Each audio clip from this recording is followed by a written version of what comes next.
어제 김하중 통일부 장관이 전시회 축사를 통해서 대화와 협상을 통해 문제를 해결한다는 정신에 따라 남과 북의 당국자들이 만나서 근본 조치에 관해 협의할 것을 제의한다면서 남북 당국 대화를 제의했습니다. 구렁이 담 넘어가는 식의 국민을 우롱하는 발언을 그만두십시오.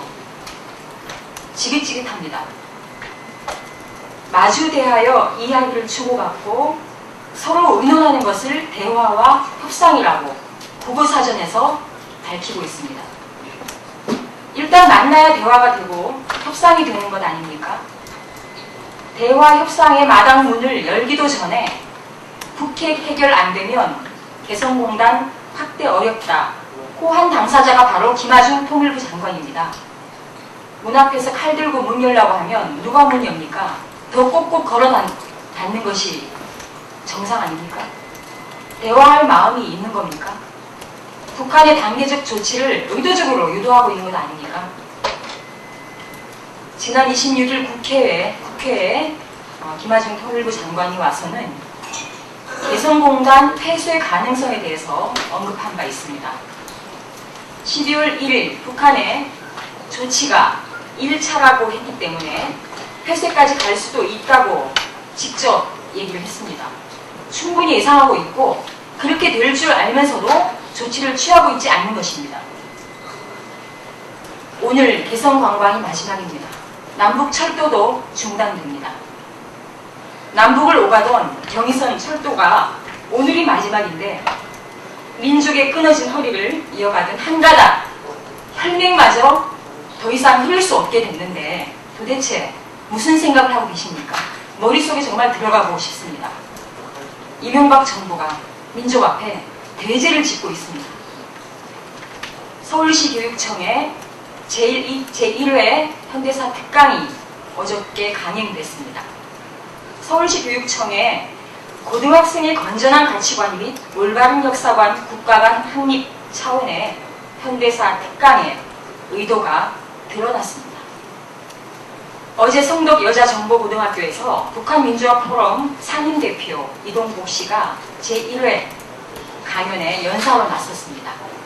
이동복 씨는 강연에서 우리나라가 분단 국가가 된 것은 북한과 통일의 공산화 국가가 되는 것보다는 분단 국가로 남아 자유민주주의 국가가 되기 위함이었다.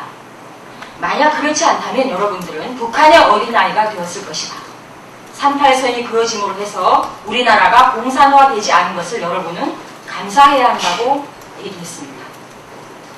강연의 자유에 대해 100번, 1000번 양보하겠습니다. 학생들에게도 그렇지만 쇠뇌받지 않을 권리가 있는 것 아닙니까? 사전에 학생들에게 어떤 강연이 있는지, 누가 오는지에 대해서 이런 방도 언급하지 않은 학교 당국은 학생들에게 사과하십시오.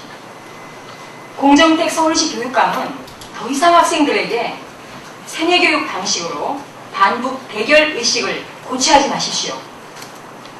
예산이 3억입니다. 공정택 서울시 교육감과 서울시 교육청은 학생들에게 3억짜리 수면제를 먹일 것이 아니라 학생들의 실질적인 복지를 위해서 돈을 쓰십시오. 경고합니다. 학생들을 모르는 것이 아니라 단지 분노를 참고 있을 뿐입니다.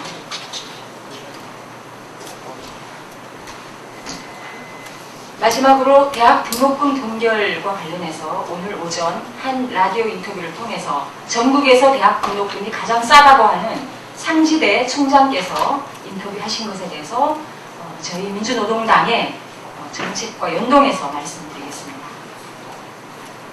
전국에서 등록금이 가장 싸다고 하는 상지대 김성훈 총장께서 오늘 한 라디오 인터뷰에서 이렇게 말씀하셨습니다. 투명하게 경영하니까 오히려 남더라. 나라 경제가 어렵고 특히 IMF를 떠올릴 만큼 서민 경제가 어렵다. 학교 경영 상태를 점검해 보니까 동결해도 감당할 만하더라. 좀 더 내리지 못해 오히려 미안하다고 얘기하셨습니다. 고려대, 성신여대 등이 2009학년도 등록금을 동결하겠다고 발표했습니다. 연세대, 성균관대, 이화여대도 등록금 부담을 줄이는 방안을 검토 중이라고 합니다. 해마다 물가 인상률의 2 내지 3배씩 오르등 폭등 기관차 등록금의 일부 동결 소식을 일단은 환영합니다. 그러나 동결을 넘어서 대학 등록금은 인하되어야 합니다. 한 학기 289만 원으로도 통용 경영하면 남는다지 않습니까? 사립학교 2월 적립금이 1,000억 원이 넘는 대학이 10군데가 넘습니다. 한 해도 빼놓지 않고 등록금이 10% 가까이 폭등해 왔습니다. 2006년에만 그 적립금이 1조 2천억 원에 달했습니다. 이명박 정부는 반값 등록금 공약을 즉각 이행하십시오. 대학 당국이 무분별하게 적립한 돈만 환원하면 충분히 가능합니다.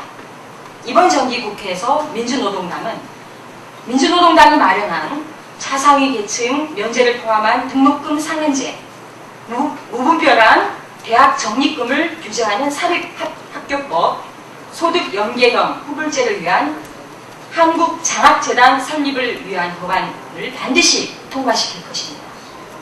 먹고 살기 힘든 서민들에게 아무것도 해준 것이 없다면 적어도 교육에 대해서만큼은 정부와 대학에서 책임져야 합니다.